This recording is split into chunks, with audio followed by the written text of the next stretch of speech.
You, John Fitzgerald Kennedy, do solemnly swear. I, John Fitzgerald Kennedy, do solemnly swear. That you will faithfully execute the office of President of the United States. That I will faithfully execute the office of President of the United States.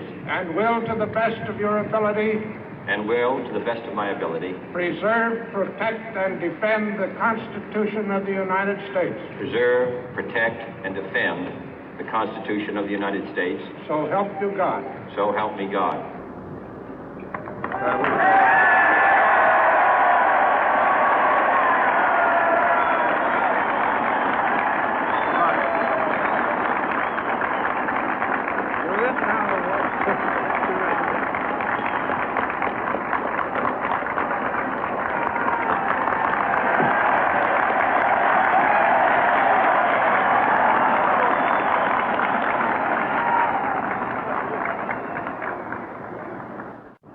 Vice President Johnson, Mr. Speaker, Mr. Chief Justice, President Eisenhower, Vice President Nixon, President Truman, Reverend clergy, fellow citizens.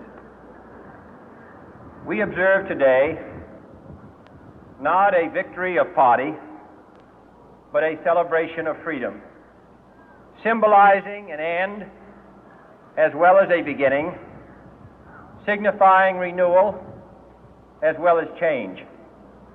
For I have sworn before you and Almighty God the same solemn oath our forebears prescribed nearly a century and 3/4 ago. The world is very different now, for man holds in his mortal hands the power to abolish all forms of human poverty and all forms of human life. And yet the same revolutionary beliefs for which our forebears fought are still at issue around the globe. The belief that the rights of man come not from the generosity of the state, but from the hand of God. We dare not forget today that we are the heirs of that first revolution.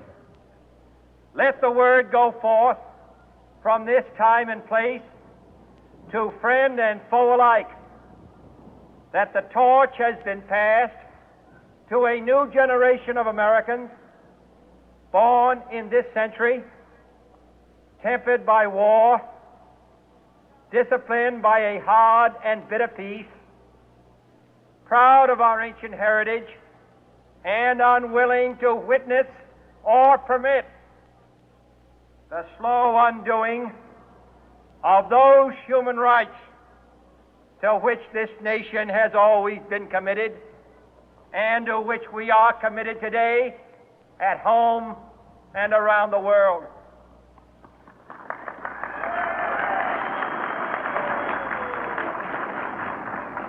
Let every nation know, whether it wishes us well or ill, that we shall pay any price, bear any burden, meet any hardship, support any friend, oppose any foe to assure the survival and the success of liberty.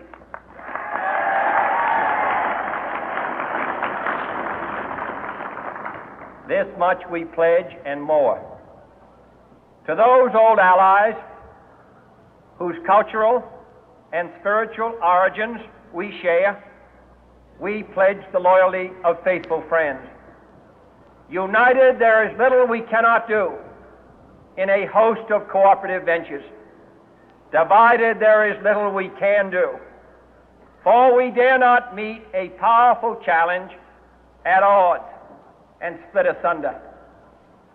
To those new states whom we welcome to the ranks of the free, we pledge our word that one form of colonial control shall not have passed away, merely to be replaced by a far more iron tyranny. We shall not always expect to find them supporting our view, but we shall always hope to find them strongly supporting their own freedom, and to remember that in the past, those who foolishly sought power by riding the back of the tiger ended up inside.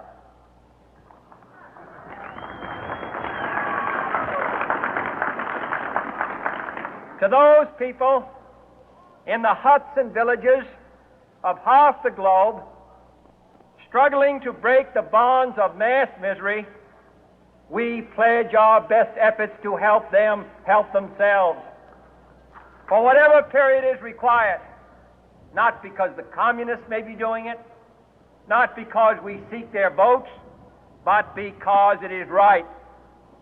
If a free society cannot help the many who are poor, it cannot save the few who are rich.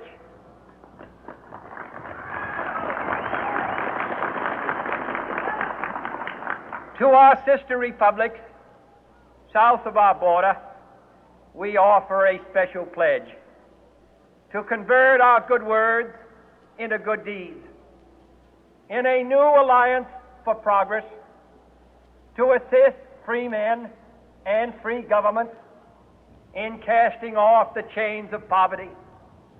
But this peaceful revolution of hope cannot become the prey of hostile powers. Let all our neighbors know that we shall join with them to oppose aggression or subversion anywhere in the Americas. And let every other power know that this hemisphere intends to remain the master of its own house.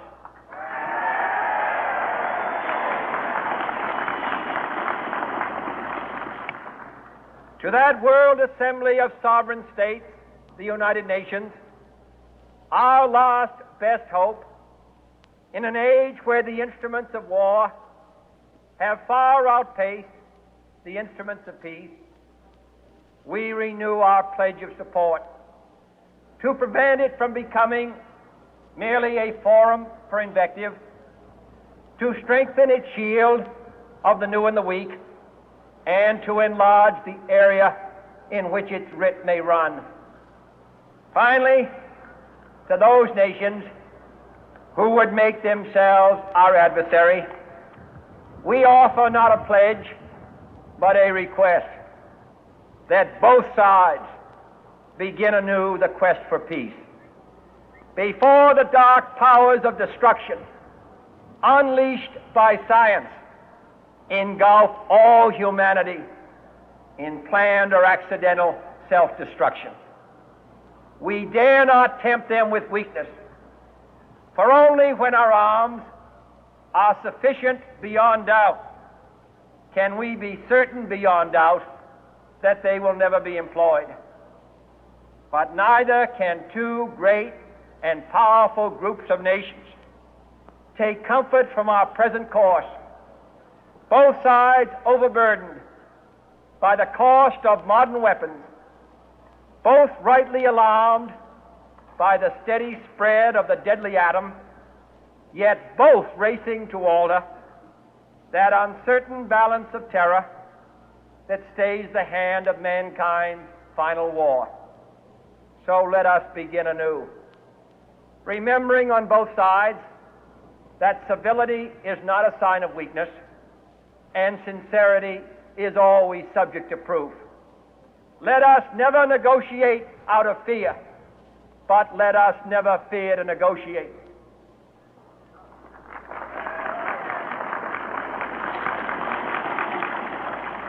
Let both sides explore what problems unite us, instead of belaboring those problems which divide us. Let both sides, for the first time, formulate serious and precise proposals for the inspection and control of arms, and bring the absolute power to destroy other nations under the absolute control of all nations.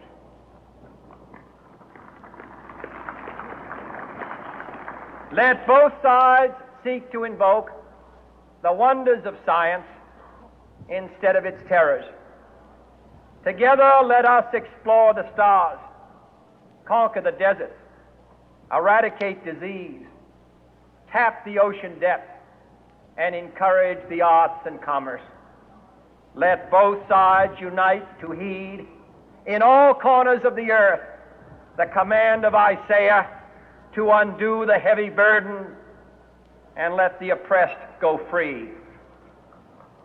And if a beachhead of cooperation may push back the jungle of suspicion, let both sides join in creating a new endeavor, not a new balance of power, but a new world of law, where the strong are just and the weak secure and the peace preserved.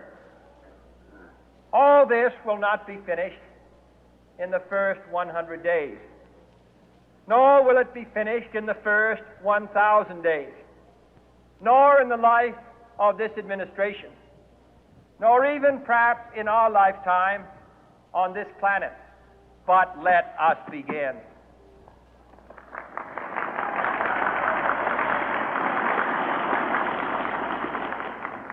In your hands, my fellow citizens, more than mine, will rest the final success or failure of our course. Since this country was founded, each generation of Americans has been summoned to give testimony to its national loyalty. The graves of young Americans who answered the call to service surround the globe.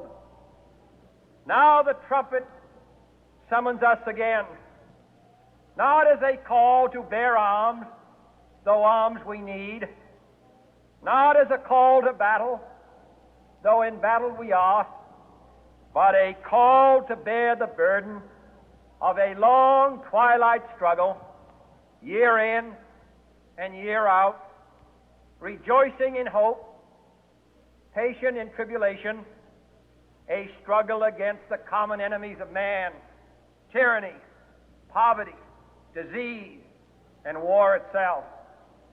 Can we forge against these enemies a grand and global alliance, north and south, east and west, that can assure a more fruitful life for all mankind? Will you join in that historic effort?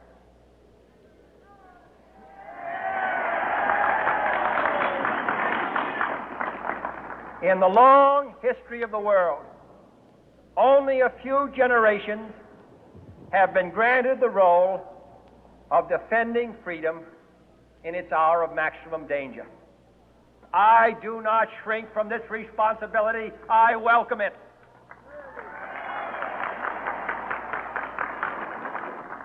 I do not believe that any of us would exchange places with any other people or any other generation. The energy, the faith, the devotion which we bring to this endeavor will light our country and all who serve it. And the glow from that fire can truly light the world. And so, my fellow Americans, ask not what your country can do for you, ask what you can do for your country.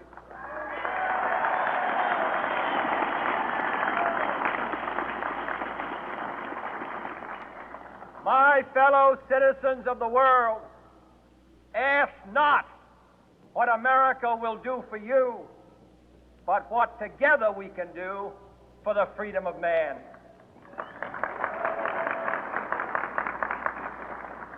Finally, whether you are citizens of America or citizens of the world, ask of us here the same high standards of strength and sacrifice which we ask of you.